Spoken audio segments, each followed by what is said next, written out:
And so what we decided was that we would involve the public in every aspect of what an imaging team would ordinarily be doing.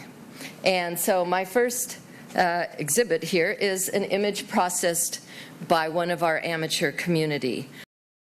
The processing that this person has done has brought out detail in the cloud features all the way from the terminator, the shadow, out to the bright limb.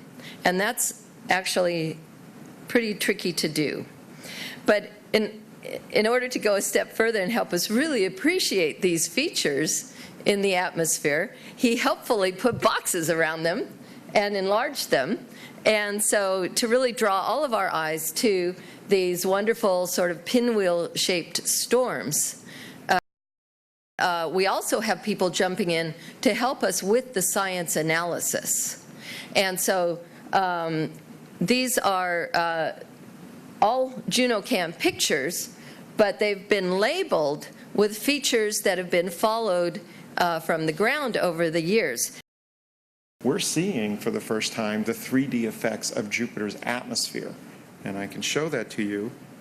And this came as a surprise to us as well. Right here, this one cyclone shows shadows, which right away told us this part of that storm system is elevated above Jupiter's base atmosphere. Here's a close-up of that shadow, and you can start to see the shape. And so what's amazing about this shadow is so we've done some calculations based on this first image, and this shadow, or this, I should say, this cyclonic storm is about 7,000 kilometers across. So that's more than half the size of the Earth. So this storm is more than half the size of the Earth, and its elevation, based on our estimate of this and looking at the shadow and the rest of the geometry, is that it's vertically towering up about 85 kilometers or more.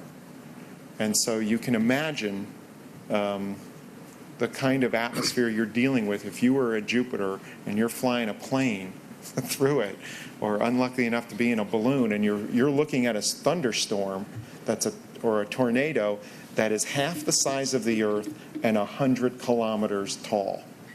So it is a truly towering beast of a storm, probably the biggest thing we've ever seen.